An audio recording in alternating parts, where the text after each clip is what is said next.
ठीक है, तो हमारा टॉपिक क्या है? Nationalism in India. ठीक है, क्या होता है नेशनलिज्म?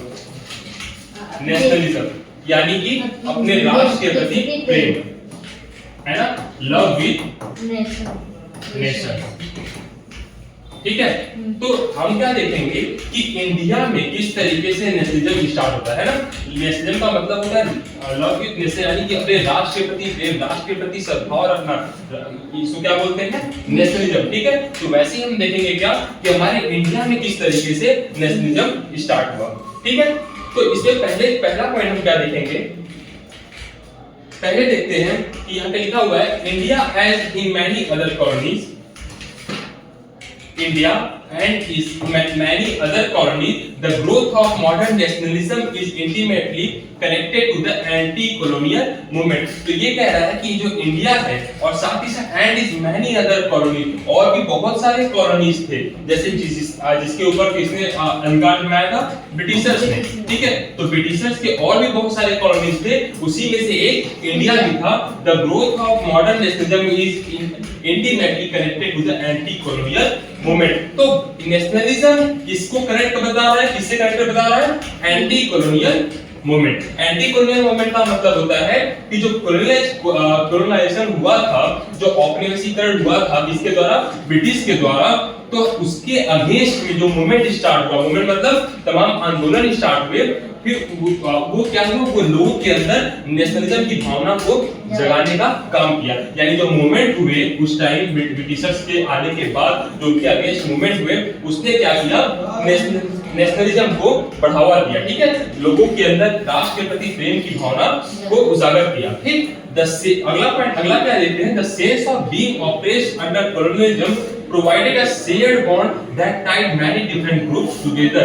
तो ये जो कॉलोनियलिज्म था, जो औपनिवेशीकरण था, उसने क्या किया? shared bond that tied many different groups together, यानी बहुत सारे ग्रुप्स को, तमाम ऐसे ग्रुप्स थे जिनको एक साथ बांधने का काम किया। ठीक है, लोगों को एक साथ लाने का काम किया। तो नेशनलिज्म कैसे पॉसिबल है? यूनिटी के थ्रू, यानी लोग एक साथ आएंगे। ठीक है, तमाम ग्रुप्स होंगे, तमाम जो है अलग अलग कम्युनिटी होगी, अलग अलग रीजन के लोग, जब सारे लोग क्या होंगे? एक साथ आएंगे, किसके लिए? अपने राष्ट्र के लिए लड़ना शुरू करेंगे, तो उसको क्या कहते हैं? यूनाइट होना। लोग यूनाइट होना शुरू होंगे, और यूनाइट होके क्या करते हैं? नेशनलिज्म की भावना को आगे बढ़ाते हैं। ठीक है, एक चीज देखते हैं क्या, what are the major factor by which nationalism develop in country. Nationalism हमने जान लिया, आखिर नेशनलिज्म डेवलप कैसे होता है? ठीक है, नेशनलिज्म को डेवलप कैसे कर सकते हैं, यानी राष्ट्र के प्रति जो भावना है वो डेवलप कैसे लोगों के अंदर होता है। तो क्या क्या रीजंस हो सकते हैं, कौन कौन से फैक्टर्स हो सकते हैं? देखिए, पहला क्या है? मॉडर्नाइजेशन। ठीक है, जैसे जैसे मॉडर्नाइजेशन होता है, मॉडर्न मतलब आधुनिकीकरण, यानी जैसे जैसे आप मॉडर्नाइजेशन होता रहेगा, नए नए टेक्निक्स आएंगे, नए नए लोगों से मिलेंगे, नए नए विचार का एंटर होगा आपके कंट्री में, तो उससे क्या होगा? नेशनलिज्म को बढ़ावा मिलता है। ठीक है, लोग लिटरेट होंगे, लोग एजुकेटेड होंगे। अगला पॉइंट देखिए, इसमें दिया हुआ है तीसरा वाला, क्या? एजुकेशन, यानी कि एजुकेशन के माध्यम से आपको पता चलेगा कि ये जो राष्ट्र है आपका, वो क्या चीज है। ठीक है, राष्ट्र के प्रति प्रेम क्या होता है, नेशनलिज्म क्या होता है, यूनाइट होने से क्या फायदा होता है, कॉलोनियलिज्म के अगेंस्ट हम किस बेस पे गए जाएंगे? एजुकेशन के थ्रू। ठीक है, लोग एजुकेटेड होंगे, लोगों के अंदर ये बात पता चलेगा कि हमारे यहाँ जो ब्रिटिशर्स हैं वो हमें क्या कर रहे हैं? हमें हमारे ऊपर दबाव बना रहे हैं। ठीक है, हमें जो है कहीं ना कहीं हमारे इकोनॉमिकल कंडीशन को प्रभावित कर रहे हैं। तो ये किसके माध्यम से होगा? एजुकेशन के माध्यम से। और यही एजुकेशन क्या करता है? नेशनलिज्म को बढ़ावा देता है। साथ ही साथ कल्चर, यानी आपका कल्चर जो होता है, आप हर एक आदमी, जैसे हम मान लेते हैं अगर यूपी में, यूपी हो गया, बिहार हो गया, और उसके साथ अगर नीचे देखें केरल हो गया, तमिलनाडु हो गया, इन सारे स्टेट्स के क्या है? अपने अपने कल्चर है, और यहाँ के लोग अपने अपने कल्चर के प्रति क्या रखते हैं? प्रेम रखते हैं। ठीक है, अपने अपने कल्चर्स को वो क्या करते हैं? उसका पालन करते हैं, उसको लागू करते हैं अपने जीवन में। ठीक, तो ये कल्चर क्या करता है कि जब ये कल्चर एक इंडिया का एक अपना खुद का कल्चर होता है, ठीक है, और साथ ही साथ अलग अलग स्टेट्स का भी अपना अपना कल्चर होता है, तो सारे लोग क्या करते हैं? अपने कल्चर्स के लिए लड़ाई लड़ते हैं। ठीक है, ये कल्चर का जो रीजन था, यानी नेशनलिज्म कैसे स्टार्ट होता है? जब ये ब्रिटिशर्स थे, इन्होंने क्या किया? हमारे कल्चर्स पे इफेक्ट डालना शुरू किया, कल्चर्स को चेंज करने का प्रयास किया, तो वो क्या करता है? लोगों के अंदर एक भावना जागृत करता है कि अब हम क्या करेंगे, अपने कल्चर को संरक्षित करेंगे, कंजर्व करेंगे। इसी को लेके क्या होता है, नेशनलिज्म की भावना लोगों के अंदर जगना शुरू हो जाती है। ठीक है, अगला क्या है, चौथा सोशियो रिलीजियस रिफॉर्म मूवमेंट, यानी कि जो सामाजिक धार्मिक रिफॉर्म हुआ था, सोशियो मतलब सामाजिक, रिलीजियस मतलब धार्मिक, रिफॉर्म मूवमेंट यानी जो सामाजिक और धार्मिक आंदोलन हुए थे, तमाम सामाजिक धार्मिक सुधार आंदोलन हुए थे, उसने भी क्या किया, नेशनलिज्म को बढ़ावा दिया। कैसे, जैसे सती प्रथा, क्या कहेंगे, सती प्रथा। ठीक है, ये क्या है, सती प्रथा। सती प्रथा को जब आया, या फिर कह सकते हैं बाल विवाह आया, हम क्या देखते हैं कि इसको लेके लोगों के अंदर एक ऐसी भावना जगी कि भाई ये जो ब्रिटिशर्स है ना, ये क्या कर रहे हैं, हमारे कल्चर्स को प्रभावित कर रहे हैं ना, हमारे जो है, जो हमारी संस्कृति है, जो हमारे सती होने की परंपरा है, वो क्या कर रहे हैं, हमारे परंपरा को प्रभावित कर रहे हैं। ठीक है, तो ये रीजन हुआ कि जो सोशल रिलीजियस रिफॉर्म मूवमेंट, यानी जो अंग्रेज चाहते थे रिफॉर्म करने के लिए, सुधार करने के लिए हमारे सामाजिक और धार्मिक स्तर पे, तो वो भी क्या हुआ, उसमें जो मूवमेंट थे, उस मूवमेंट ने क्या बनाया, नेशनलिज्म को जन्म दिया। ठीक है, आगे देखते हैं political, economical and administrative unification, यानी कि हमारे यहाँ क्या हुआ, नेशनलिज्म को जन्म देने का एक और कारण क्या बनता है, पॉलिटिकल यानी कि राजनीतिक रूप से, इकोनॉमिकल मतलब आर्थिक रूप से, और एडमिनिस्ट्रेटिव मतलब प्रशासनिक रूप से यूनिफिकेशन, यानी लोगों को एकीकरण किया गया, लोगों को एक साथ लाने का काम किया। कैसे, पॉलिटिकल, राजनीतिक रूप से, आर्थिक रूप से, और साथ ही साथ एडमिनिस्ट्रेटिव स्तर पे। ठीक है, प्रशासनिक स्तर पे। ठीक है, आगे हम देखते हैं, इस चैप्टर में और क्या देखते हैं, in this chapter we will pick up the story from the 1920s and study the non cooperation and civil disobedience movement. तो इस चैप्टर में हम क्या देखते हैं कि 1920s यानी कि 1918 में क्या होता है, वर्ल्ड वॉर खत्म होता है और महात्मा गांधी भारत में आते हैं, और फिर 1919 से ही क्या होता है, नए नए सत्याग्रह मूवमेंट चलना शुरू होते हैं। तो हम वहां से लेके कब तक, सिविल डिसोबीडियंस मूवमेंट तक का पूरा कहानी, जो पूरा हिस्ट्री है हमारा, उसके बारे में इस चैप्टर में पूरा देखेंगे। ठीक है, चलिए अब हमारा जो है पहला टॉपिक स्टार्ट होता है, क्या, the first world war. The first world war, खिलाफत एंड नॉन कोऑपरेशन मूवमेंट। ठीक है, तो फर्स्ट वर्ल्ड वॉर कब हुआ था, 1914 टू 1918। ये था हमारा टाइम का फर्स्ट वर्ल्ड वॉर का। खिलाफत मूवमेंट, आगे किस तरीके से इस वर्ल्ड वॉर से क्या होता है, खिलाफत मूवमेंट कैसे, उसके बाद खिलाफत मूवमेंट होता है, किस तरीके से तमाम नॉन कोऑपरेशन मूवमेंट जो है गांधी जी के द्वारा चलाया गया, इसके पहले सत्याग्रह चलाया गया, रॉलेट एक्ट आता है, इन सब के बारे में हम धीरे-धीरे आगे देखते चले जाएंगे। ठीक है, चलिए, तो सबसे पहला चीज हम क्या देखते हैं, कि वर्ल्ड वॉर जो हुआ था ना, ये 1914 टू 1918, इसने किस तरीके से इंडिया पे क्या इफेक्ट डाला। ठीक है, इंडिया पे किस तरीके से इफेक्ट डाला, उसके बारे में देखते हैं। देखिए, हाँ, ठीक है, तो इंडिया पे इस वर्ल्ड वॉर का क्या इफेक्ट पड़ा, सबसे पहले हम इसको देखते हैं। तो पहला पॉइंट क्या होगा, it led to a huge increase in defence expenditure. तो जो भारत में डिफेंस पे, यानी डिफेंस मतलब सैन्य पे, है ना, सेना पे, सैनिकों पे, तमाम हथियारों पे बड़ी मात्रा में क्या किया गया, एक्सपेंडिचर, यानी बहुत बड़ी मात्रा पे खर्च उसका बढ़ गया। इंक्रीज मतलब बढ़ जाना। ठीक है, डिफेंस पे एक्सपेंडिचर क्या हो गया, हमारा बढ़ जाएगी। अब क्या होने लगा, जो चीजें हमारे समाज की भलाई के लिए, समाज के लोगों के लिए, गरीब लोगों पर खर्च होना चाहिए, वो अब कहां खर्च होने लगा, डिफेंस पे, सैनिकों पे, हथियारों पे। ठीक है, फाइनेंस्ड बाय वॉर लोन्स। तो ऐसा कई बार हुआ जब हमें क्या करना पड़ा, वॉर के लिए लोन लेना पड़ा। तो लोन क्या करता है, लोन आप नहीं चुका पाएंगे तो कहीं ना कहीं आप किसी न किसी चीज से सैक्रिफाइस करना पड़ता है। ठीक है, तो एक इंपैक्ट क्या हुआ कि डिफेंस एक्सपेंडिचर बढ़ गया। दूसरा क्या हुआ कि लोन हमें लेना पड़ा, किस चीज के लिए, वॉर लोन, यानी कि लड़ाई के लिए लोन। फिर अगला चीज क्या है, इंक्रीजिंग टैक्सेस। भाई आप लोन लेंगे या फिर आप एक्सपेंड करेंगे अधिक पैसा यहाँ पे, तो कहां से करेंगे, जेब से तो गवर्नमेंट करेगी नहीं, किससे लेगी, लोगों से, पीपल से।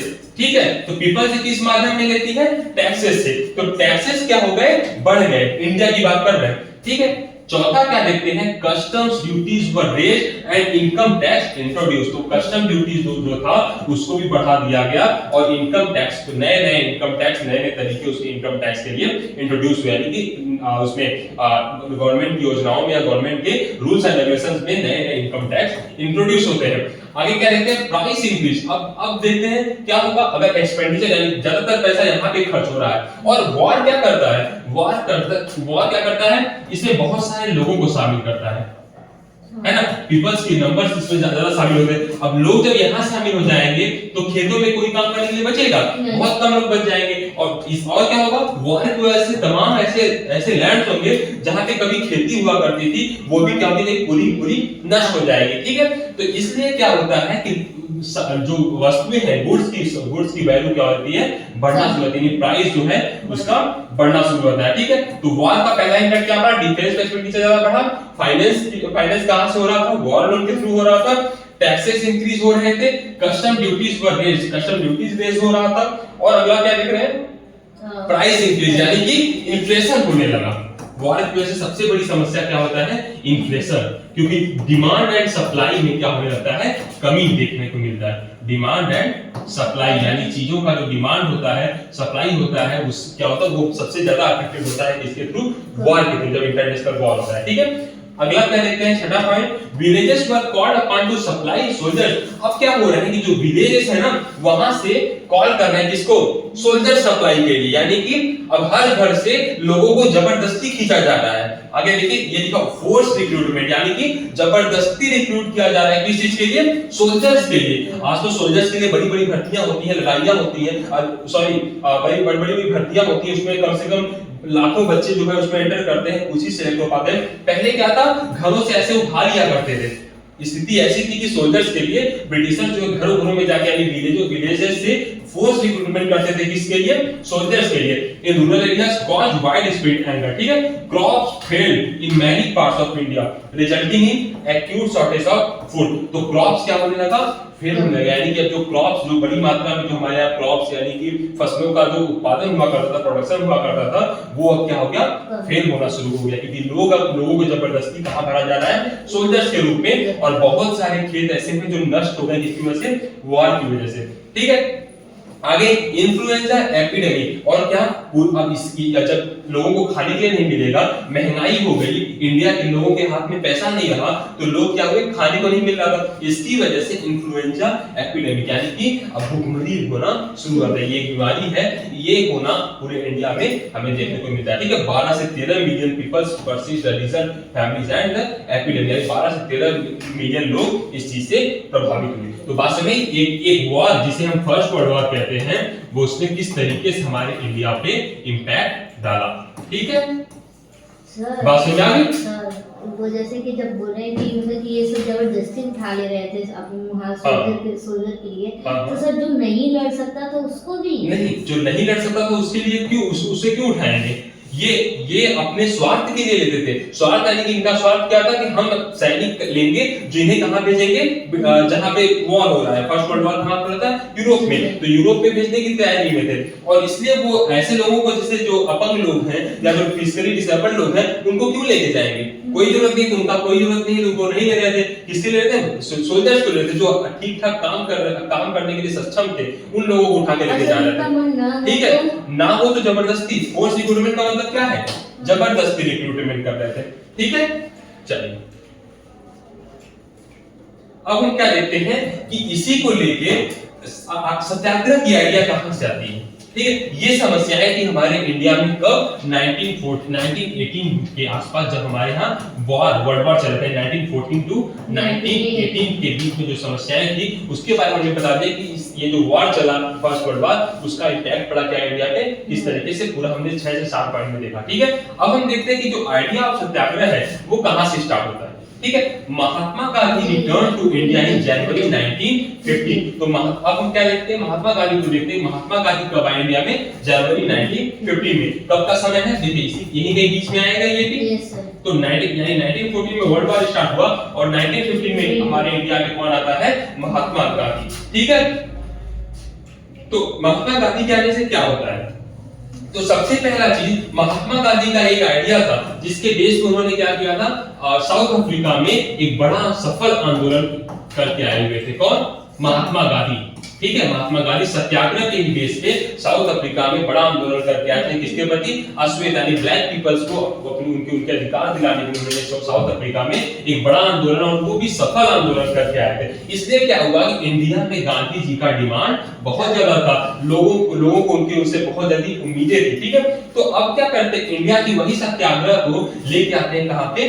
इंडिया में इंट्रोड्यूस करते हैं। ठीक है, the idea of satyagraha emphasise, यानी अब क्या हम देखते हैं कि जो सत्याग्रह की आइडिया है, हाँ, जो सत्याग्रह की आइडिया है वो किस तरीके से क्या इंपैक्ट डालता है। यानी पहले से तो देख रहे थे सत्याग्रह होता क्या है। सत्याग्रह क्या होता है? सत्य के प्रति आग्रह, सत्य प्लस आग्रह, दो शब्द इसमें है।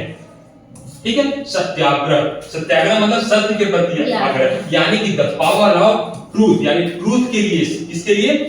ट्रूथ, सत्य के लिए लड़ाई लड़ना, है ना, सत्य के लिए जीना, सत्य के लिए लड़ने का काम कौन, ये इसका आइडिया था महात्मा गांधी जी का। Need to search for truth, और इसका क्या मतलब है? Need to search for truth, यानी सत्य की खोज करना, सत्य की खोज करने की जरूरत, इसे सत्याग्रह के अंदर आता है। सत्याग्रह के अंदर पहला क्या आता है? द पावर ऑफ ट्रूथ, यानी कि सत्य की जो शक्ति है, और need to search for truth, यानी सत्य के लिए, सत्य की खोज के लिए, सत्य की खोज की जरूरत। Physical force was not necessary to fight oppression. Gandhi ji क्या कहते हैं कि जो फिजिकल फोर्स यानी कि बाहुबल से लड़ने वाला, हाँ, जो हाथ पैर से लड़ाई लड़ने वाला, हथियारों के माध्यम से लड़ने वाला, is not necessary to fight the operation, यानी किसी भी दबाव समूह को दबाव करने वाले के लिए, यानी कि जो दबाव बना रहे हैं, यहाँ पे कौन है? ऑपरेशन कौन है यहाँ पे? ब्रिटिशर। तो गांधी जी मानते थे कि ब्रिटिशर्स को अगर कुछ सिखाना है तो इसके लिए नेसेसरी नहीं है कि हम क्या करें,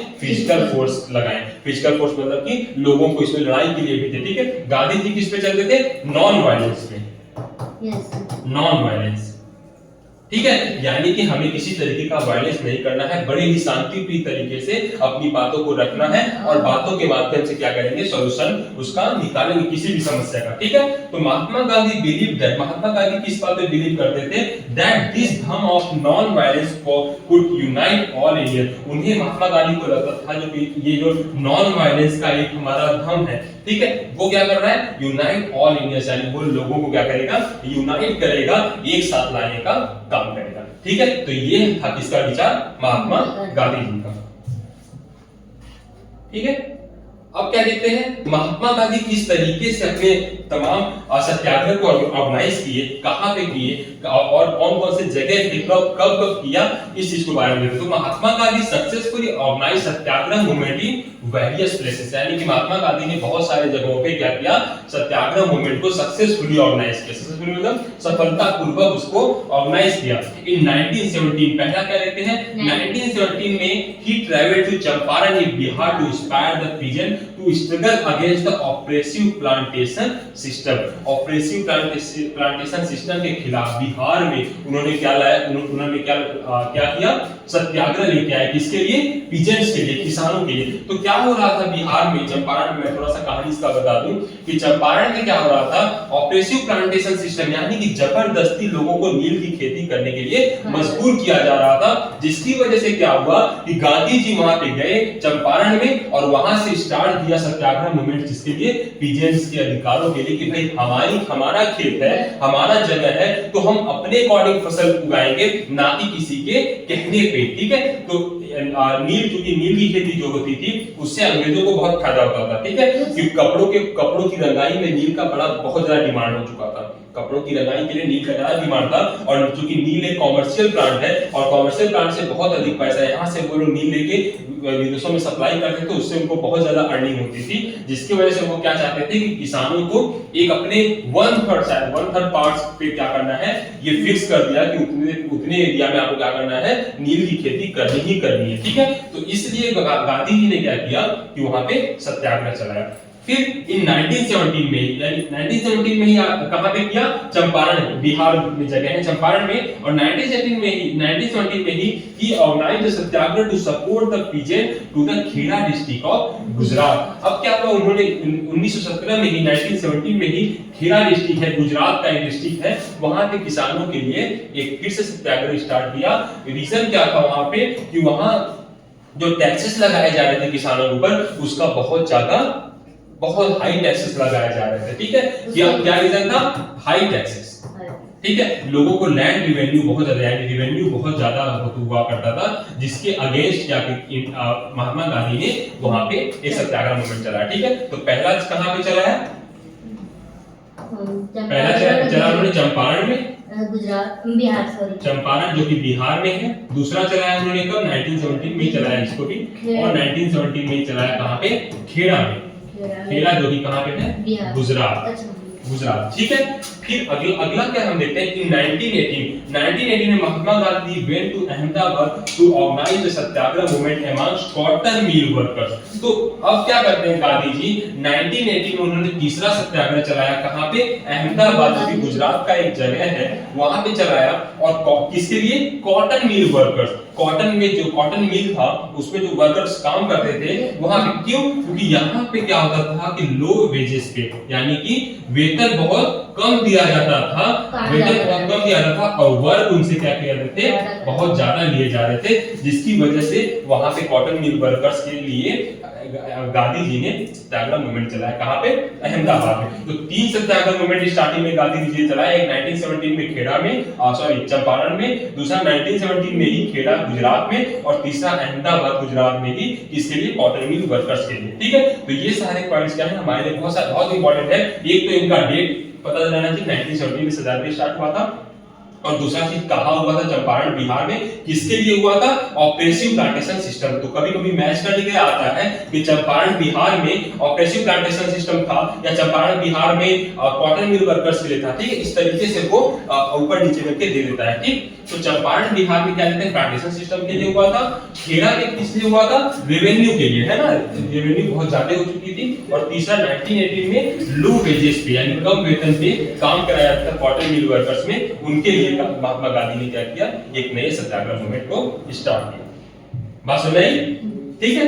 अब क्या हम देखते हैं कि जब गांधी जी ने इस तरीके से सत्याग्रह मूवमेंट लाना स्टार्ट किया, तो अंग्रेजों को लगा कि ये क्या कर सकता है? एक बड़ा परिवर्तन ला सकता है हमारे कंट्री के लिए। अंग्रेजों को लगा, ब्रिटिशर्स को क्या लगता है?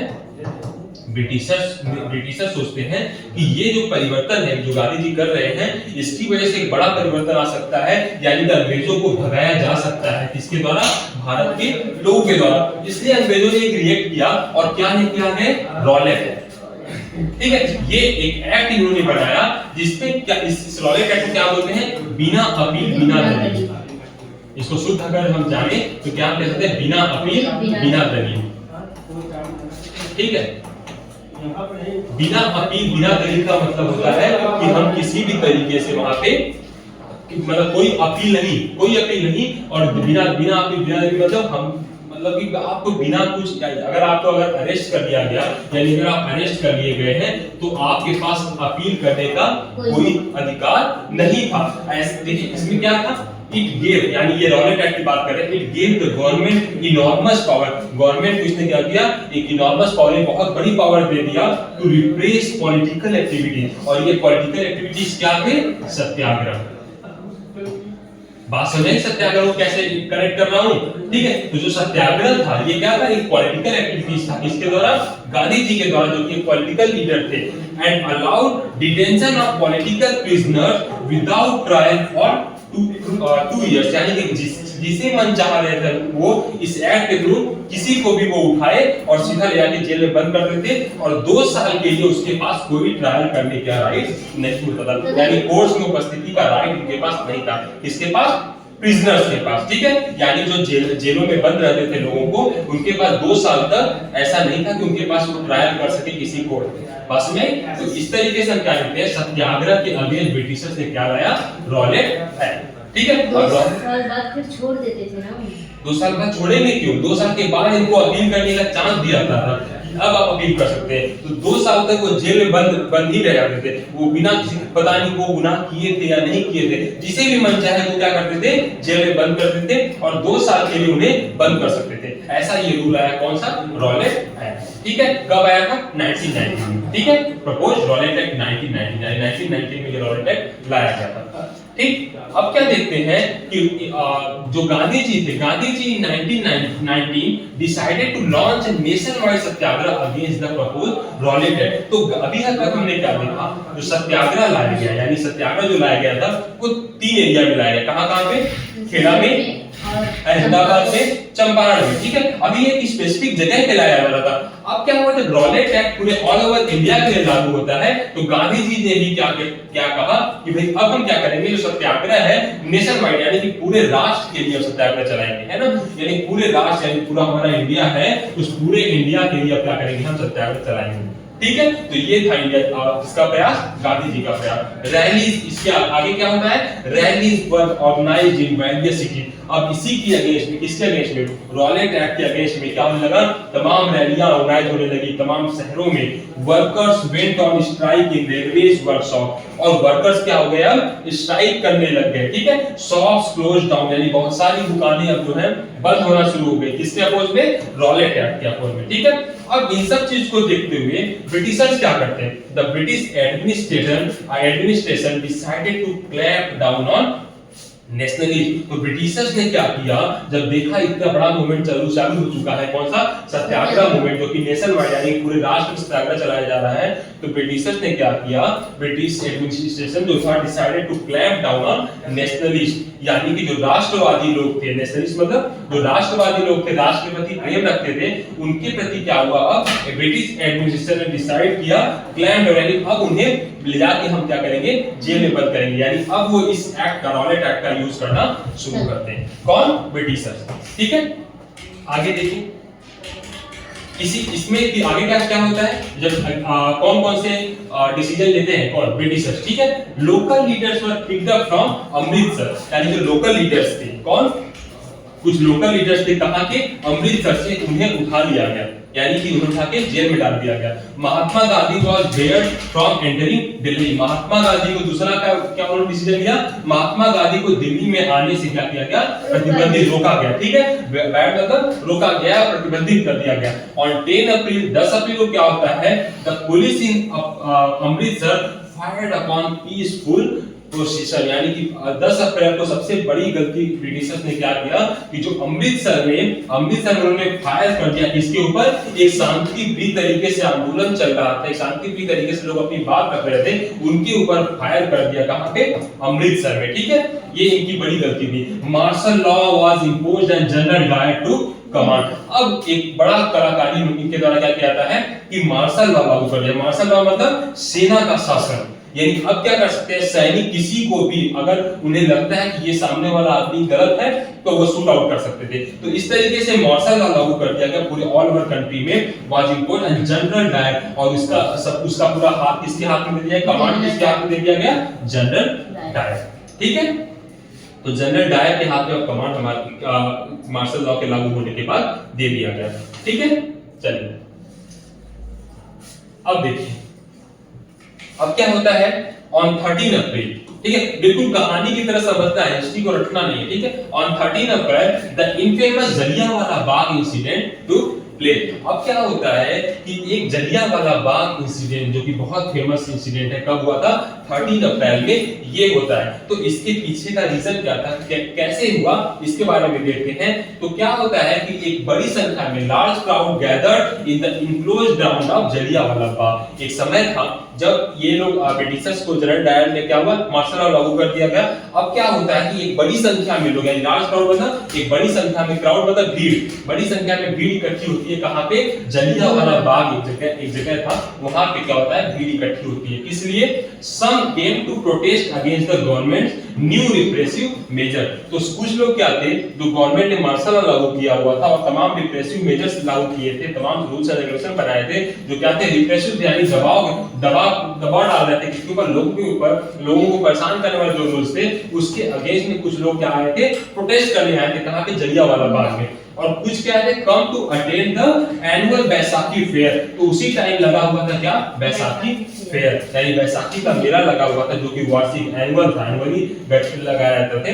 तो वार्षिक बैसाखी फेयर जो लगा हुआ था, कुछ लोग आए थे उसको अटेंड करने, यानी मेला देखने कुछ लोग आए थे, ठीक है। होता क्या है, many villagers were unable of the martial law that had been imposed. तो जो लोग आए थे, यानी बहुत सारे जो विलेजर्स थे, जो गांव के लोग थे, उनको पता ही नहीं था, यानी दे आर अनअवेयर, मतलब कि उन्हें जानकारी नहीं थी इस बात की कि पूरे कंट्री में क्या लागू है, मार्शल लॉ लागू है। ठीक है, मार्शल लॉ में एक चीज और होता है कि बहुत ज्यादा लोग इकट्ठा नहीं हो सकते, ये मार्शल लॉ के अगेंस्ट होता है। और जलियांवाला बाग में हम क्या देखते हैं कि बहुत बड़ी मात्रा में भीड़ इकट्ठी हो चुकी थी। ठीक है, इस चीज का फायदा उठाते हुए जनरल डायर देखिए आगे क्या करते हैं, देखिए। ठीक है, द गवर्नमेंट, यानी जब ये भीड़ देखते हैं जनरल डायर, तो जनरल डायर को एक मौका मिल जाता है क्या करने का, रिप्रेस करने का, यानी एक अलग तरीके से एक अलग तरीका अपनाने का। यानी the government responded with brutal repression. Brutal मतलब बहुत ही भयानक तरीके का दबाव, रिप्रेशन मतलब रिप्रेस करना, यानी कि दबा देना, किसी भी मूवमेंट को दबाने के लिए क्या ये वर्ड यूज करते हैं, रिप्रेशन। तो गवर्नमेंट ने रिस्पॉन्ड किया, गवर्नमेंट ने क्या अपनाया, ब्रूटल रिप्रेशन, एक बहुत ही खतरनाक तरीके से दबाने का प्रयास किया। कौन से मूवमेंट को, जो वहां पे जलियांवाला बाग में हो रहे थे। Seeking to humiliate and terrorize people, लोगों को क्या करने के लिए, दर्दनाक क्या करने के लिए, टेरराइज, यानी कि लोगों के अंदर आतंक का माहौल बनाने के लिए, आतंक दिखाने के लिए, डर पैदा करने के लिए उसने क्या किया, ब्रूटल रिप्रेशन को अपनाया। किसने, जनरल डायर ने। ठीक है, तो क्या होता है, satyagrahis were forced to rub their noses on the ground, crawl on the street. तो सत्याग्रही जो थे, जो सत्याग्रह कर रहे थे,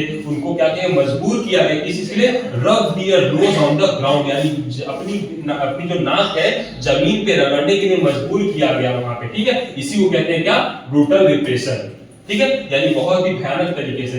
crawl on the streets, crawl करना होता है जो ये इस तरीके से है ना, ये इसके बल पे, घुटने के बल पे लोग चलते हैं, जैसे आर्मी में हमारे चलते हैं। तो क्रॉल ऑन द स्ट्रीट्स यानी गलियों में लोगों को क्रॉल कराने के लिए मजबूर किया, क्रॉल करने पे मजबूर किया गया। डू सलाम टू ऑल साहिब्स, और क्या कहा गया कि आपको क्या करना है, सैल्यूट करना है किसे, जितने भी अंग्रेजी ऑफिसर्स हैं, ब्रिटिश ऑफिसर्स हैं, उन्हें सलाम करिए।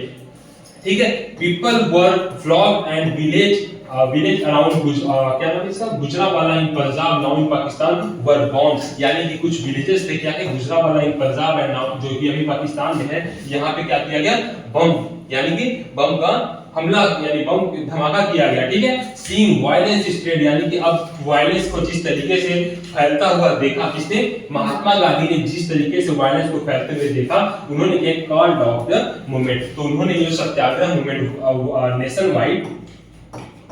नेशन वाइड, जिसको मैंने पहले ही बताया, नेशन वाइड जो सत्याग्रह चलाया था किसने, गांधी जी ने, उसे अब उन्होंने क्या किया, वापस ले लिया। क्यों, क्योंकि वो अब क्या हो चुका था, वायलेंट में कन्वर्ट हो चुका था। और गांधी जी क्या चाहते थे, नॉन वायलेंस। ठीक है, गांधी जी चाहते थे नॉन वायलेंस। बात सुने, और जब जैसे ही ये पूरा का पूरा जो मूवमेंट था, पूरा का पूरा आंदोलन था, वो किसमें कन्वर्ट हो गया, वायलेंस में कन्वर्ट हो गया, तो गांधी जी ने क्या किया, उस मूवमेंट को वापस खींच लिया। बात समझ आई? चलिए अब क्या देखते हैं, Mahatma Gandhi now felt the need to launch a more broad movement in India. अब महात्मा गांधी को लगने लगा कि अभी हमारे इंडिया के जो लोग हैं वो क्या है, पीपल्स जो है अभी उस बड़े मूवमेंट के लिए तैयार नहीं है। इसलिए उन्होंने कहा कि अब हमें क्या होना चाहिए, कुछ समय लेना चाहिए। महात्मा गांधी को महसूस हुआ to need a launch a more broad based movement, यानी एक बड़ा सत्याग्रह चलाने का उनका प्लान उन्होंने किया। उन्हें महसूस हुआ कि हम क्या करेंगे, एक प्लानिंग के साथ एक बड़े सत्याग्रह को अब ऑर्गेनाइज करेंगे। तो उन्होंने क्या, but he was certain that no such movement could be organised without bringing the Hindus and Muslim close together. उन्हें ये भी लगता था कि बिना हिंदू और मुस्लिम को एक साथ लाए हुए हम किसी ब्रॉड मूवमेंट, यानी एक बड़े बृहद मूवमेंट को, बृहद आंदोलन को नहीं ऑर्गेनाइज कर सकते। तो उनका अब फोकस कहां पे हो गया, किसके ऊपर, हिंदू और मुस्लिम को एक साथ लाके। ठीक है, अब गांधी जी सोचते हैं कि जब तक हिंदू और मुस्लिम को एक साथ लाके हम कोई आंदोलन नहीं स्टार्ट करते हैं, तब तक हम क्या कर सकते, कोई बड़ा मूवमेंट स्टार्ट या कोई बड़ा मूवमेंट ऑर्गेनाइज नहीं कर सकते हैं। तो अब उनका पूरा फोकस हो गया हिंदू और मुस्लिम को एक साथ लाना। इसी के आगे हम क्या देखते हैं, एक बड़ा अच्छा अवसर मिला किसको, गांधी जी को, कि जो खलीफा थे, टर्की के ऑटोमन थे, उनको क्या बोला जाता था, खलीफा। ठीक है, उनके अगेंस्ट जो वर्ल्ड वॉर में जो तमाम उनके ऊपर संधियां थोपी गई, उन्हें तमाम रिप्रेसिव संधियां यानी कि दबावजनक संधि थोपी गई, उसका इफेक्ट क्या पड़ा कि जो हमारे इंडिया के मुस्लिम्स हैं वो किसके अगेंस्ट चले गए, ब्रिटिशर्स के अगेंस्ट। ठीक है। जो जो खलीफा थे उनके खिलाफ जो तमाम ऐसे ब्रिटिशर्स ने बहुत सारी रिप्रेसिव संधियां यानी अपनाई, उसकी वजह से क्या हुआ, हमारे कंट्री के जो मुस्लिम्स थे वो क्या हुए, ब्रिटिशर्स के खिलाफ हो गए। इसका फायदा उठाया किसने, महात्मा गांधी जी, ठीक है। गांधी जी को लगा कि ये बहुत ही शानदार अवसर है किसके लिए, हमारे लिए, कि मुस्लिम ब्रिटिशर्स के अगेंस्ट हो चुके हैं और सारे हिंदू भी ब्रिटिशर्स के अगेंस्ट है, तो ये अच्छा समय है कि एक अच्छा खासा ऑर्गेनाइजेशन स्टार्ट किया जाए जिसमें मुस्लिम और हिंदू को हम साथ में लाएं और फिर किसके अगेंस्ट खड़ा कर दें, ब्रिटिश के अगेंस्ट। बात समझ आई? तो अब क्या होता है, एक खिलाफत issue, The First World War had ended with defeat to Ottoman Turkey, यानी फर्स्ट वर्ल्ड वॉर का जो अंत हुआ, कब 1918 में जो अंत हुआ, उसमें क्या होता है कि ऑटोमन टर्की के ऊपर एक बहुत ही मतलब क्या बोलेंगे उसको, बहुत ही दबावजनक जो है रिप्रेसिव पॉलिसी अपनाई गई, यानी रिप्रेसिव संधियां उनके ऊपर तो हुई, किसके ऊपर, ऑटोमन टर्की के ऊपर, क्योंकि टर्की हार चुका था वॉर को, ठीक है। Harsh peace treaty was going to be imposed on the Ottoman Emperor, the spiritual head of the Islamic world। क्या नाम था उनका, खलीफा। वही चीज जो मैंने बताया कि जो खलीफा थे उनके साथ क्या हुआ, गलत तरीके से बिहेवियर किया गया, किसके द्वारा, ब्रिटिशर्स के द्वारा। खिलाफत कमेटी, हाँ, खलीफा के अगेंस्ट हुआ, ठीक है। तो Khilafat committee was formed in Bombay in March 1990। इसी को ध्यान में रखते हुए जो हमारे इंडिया के मुस्लिम्स थे उन्होंने क्या किया, एक खिलाफत कमेटी बनाई, कहां पे, बॉम्बे में, ठीक है, जो कि आज का मुंबई है। कब बनाया, मार्च 19 में, ठीक है। मोहम्मद अली, कौन कौन लोग थे उसमें, हेड कौन था, मोहम्मद अली और शौकत अली थे, जो क्या कर रहे थे, इसको लीडर्स थे इसके, किसके, खिलाफत कमेटी के, ठीक है।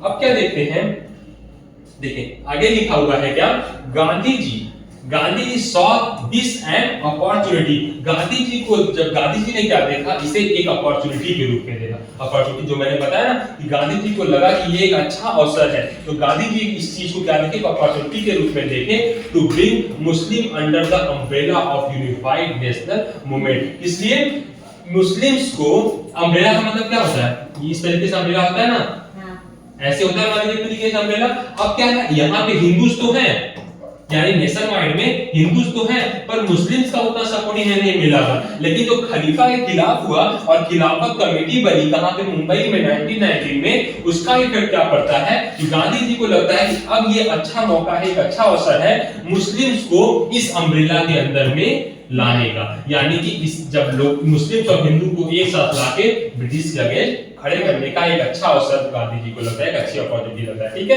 यूनिफाइड नेशनल मूवमेंट मतलब एक एकीकृत नेशनल मूवमेंट, यानी पूरे राष्ट्र के लिए, नेशनल मतलब राष्ट्रीय आंदोलन, ठीक है।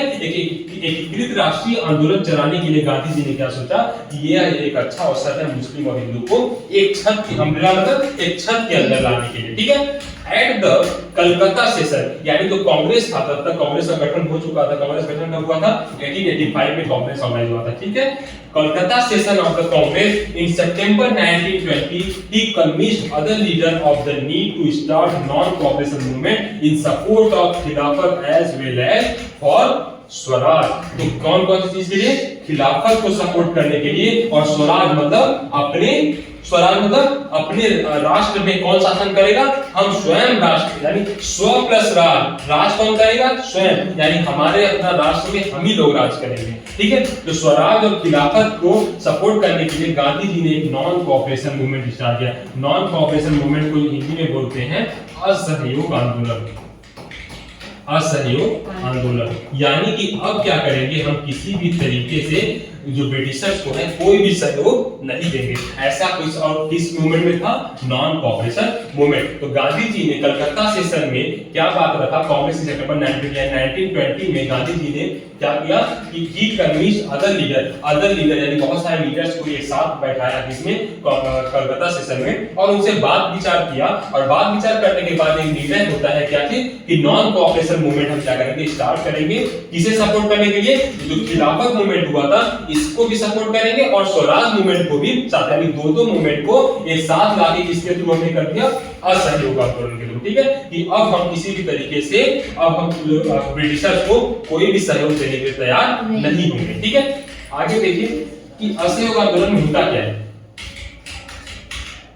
ठीक है। ये आज हम लोग इसको कर लेते हैं सिर्फ और सिर्फ इसको, व्हाई नॉन कोऑपरेशन, ठीक है। नॉन कोऑपरेशन क्यों लाया गया, British rule was established in India with the cooperation of Indians, यानी कि ऐसा देखा गया कि जो ब्रिटिश रूल यानी कि जो ब्रिटिश हमारे ऊपर रूल कर रहे हैं वो किसकी वजह से पॉसिबल हो पाया, हमारे खुद के इंडियंस की वजह से, जो कोऑपरेट कर रहे थे यानी कि उनका सहयोग कर रहे थे, किसका, ब्रिटिशर्स का। ठीक है, तो हमें ये क्या देखने को मिलता है कि जो ब्रिटिश ने रूल किया हमारे ऊपर वो अपनी वजह से नहीं बल्कि हमारे खुद की वजह से, जो हमारे इंडियंस थे उन्होंने उनके साथ क्या किया, उनका भरपूर सहयोग किया। किस लिए, कुछ तो लालच की वजह से, पैसे की वजह से, कुछ अपने व्यापार के लिए। ठीक है, had survived only because of this cooperation. वो जो ब्रिटिशर थे सिर्फ और सिर्फ इसीलिए सर्वाइव कर पाए, क्यों, क्योंकि हमने उनको क्या किया, कोऑपरेशन यानी कि हमारे यहाँ से उन्हें भरपूर सहयोग दिया गया लोगों के द्वारा। ठीक है, बड़े बड़े पूंजीपतियों के द्वारा। हाँ बताइए, व्यापार, हाँ व्यापारी जो थे, पूंजीपति कौन था, व्यापारी लोग, जो व्यापारी जो लोग थे उन्होंने अच्छा खासा सपोर्ट किया किसे, ब्रिटिशर्स को। ठीक है, अब क्या हम देखते हैं, Gandhi ji propose that the movement should unfold in stages. ठीक है, तो गांधी जी ने क्या किया, प्रपोज किया एक मूवमेंट को शुड अनफोल्ड इन स्टेजेस, कुछ ऐसे चरणबद्ध तरीके से उन्होंने क्या किया, मूवमेंट को स्टार्ट किया। चरणबद्ध मतलब स्टेप बाय स्टेप, अचानक से हमें हमला नहीं करना है, हमें एक स्टेप बाय स्टेप, जैसे सीढ़ी होता है इस तरीके से उन्होंने कहा कि अब हम एक सीढ़ी करके चढ़ेंगे। ठीक है, स्टेप बाय स्टेप हम चढ़ेंगे।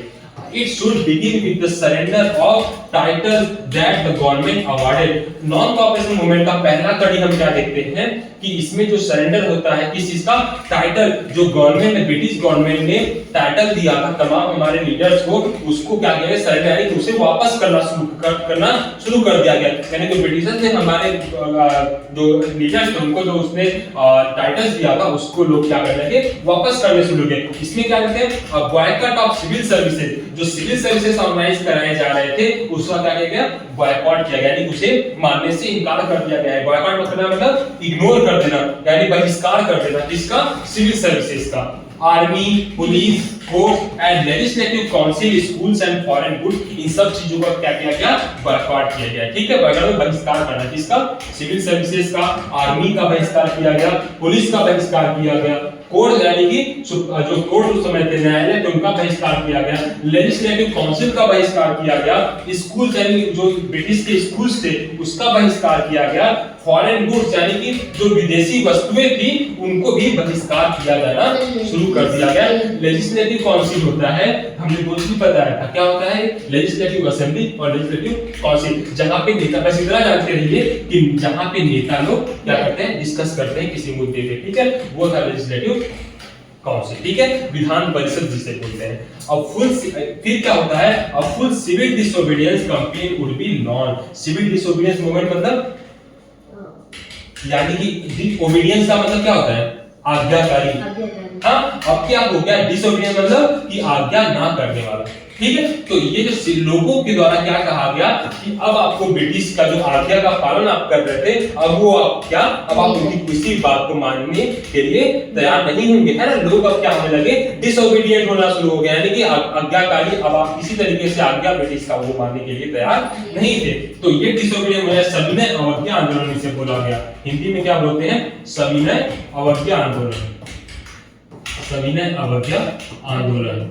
ठीक है, क्या उसको सिविल डिसोबीडियंस मूवमेंट। इसमें क्या किया गया कि जो ब्रिटिश के आदेश थे उसका पालन, उसको बहिष्कार किया गया, उसको किसी तरीके से लोग किसी भी रूल्स एंड रेगुलेशन को मानने से इनकार कर दिए। ठीक है, क्या और आगे क्या होता है, there was an intense tussle within the Congress. अब क्या हो रहा था, जब ये चीजें चल रही थी तो कांग्रेस के अंदर भी कुछ लोग थे जो इसका अपोज कर रहे थे कि भाई आप इस तरीके से क्यों मूवमेंट चला रहे हैं, क्यों असहयोग आंदोलन को बढ़ावा दे रहे हैं, कि लोग ब्रिटिश रूल्स को क्यों आप अपोज कर रहे हैं। तो ये तीन चीजों को लेके क्या हो रहा था, कांग्रेस में भी एक टसल हो रहा था, टसल मतलब तनाव पैदा हो रहा था।